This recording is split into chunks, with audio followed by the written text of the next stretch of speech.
ನಿನ್ನ ಬಲಿ ಭಾವ. ಯಾಕ ತಾಯಿ ಏನಾಯ್ತು? ಅಲ್ಲಿ ಕೊಡ ಎತ್ತು ಬಾಂದೆ ಎತ್ತಲಿಲ್ಲ. ಇಲ್ಲಿ ನನ್ನ ಮನ್ಯಾಗ ಬಂದು ನಾಟಕ ಬೆಣ್ಣಿ ತಿನ್ನಕ ನೀನು ನಾಟಕ ಮಾಡಕತ್ತೇನ? ಇಲ್ಲಿ ಇಳಿಸಾಕ ಬಂದೇನದು? ನಾನು ಕೊಡ ನಾ ಇಳಿಸ್ತೀನಿ ಸರಿ ಅದ. ಹಂಗಲ್ಲ ನಾ ಇಳಿಸ್ತೀನಿ ಅಂತೇಳಿ ಮತ್ತ ಕೊಡ ಹಿಡಿಯಾಕ ಹೋದ. ಗೌಡ್ಗಿತ್ತಿ ಬೈತಿದಳು, ಅಮ್ಮ ಬೈಬೇಡ ನನಗ, ನಾ ಬೆಣ್ಣಿ ತಿನ್ನು ಚೆಟ್ಟ ಆಗ್ಯದ ಅಂತೇಳಿ ನೀ ಹಂಗೆ ತಿಳ್ಕೊಬೇಡ.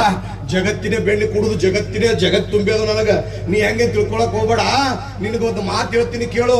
ಪುಣ್ಯಾತ್ಮರೇ, ಭಕ್ತರು ಒಂದು ಮಾತು ನೆನಪಿಟ್ಕೋಬೇಕು. ಶ್ರೀಕೃಷ್ಣ ಪರಮಾತ್ಮನ ಬಾಯಾಗಿನ ಬಿದ್ದಿರ್ತಕ್ಕಂಥ ಮಾತ ಏನಪ್ಪ ಅಂತಂದ್ರ, ಅಮ್ಮ ನಾ ಕೊಡ ಯಾಕೆ ಹೊತ್ತಲಿಲ್ಲ ನಿನಗ ಯಾಕೆ ಹೊರಲಿಲ್ಲ ಅಂತ ಕೇಳಿದ್ರ, ನಾ ಭಾರ ಹೊರಸಾವಲ್ಲ, ನಾ ಭಾರ ಇಳಿಸಾವದೀನಿ, ಅದಕ್ಕೆ ನೀನು ಕೊಡ ನಾ ಇಳಿಸಾಕ ಬಂದಿನಂದ ಭಗವಂತ.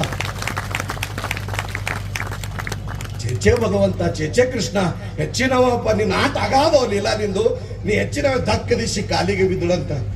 ಒಂದು ಮಾತು ಹೇಳ್ತೀನಿ ಪುಣ್ಯಾತ್ಮರೇ, ಈ ಜಾತ್ರೆ ಒಳಗೆ ಯಾರ್ಯಾರು 1000, 2000, 10,000 ಲಕ್ಷ ಗಟ್ಲೆ ಪಟ್ಟಿ ಕೊಟ್ಟಿರಿ, ದಾಸೋಹ ಸೇವೆ ಮಾಡಿರಿ, ಭಂಡಾರದ ಸೇವೆ ಮಾಡಿರಿ, ಪೆಂಡಲದ ಸೇವೆ ಮಾಡಿರಿ, ಅನೇಕ ನಾನಾ ತರದ ಸೇವೆ ಭಂಡಾರ ಜಾತ್ರೆ ಒಳಗ ಮುದುಕನ ಜಾತ್ರೆಗೆ ಸೇವೆ ಮಾಡಿರಿ.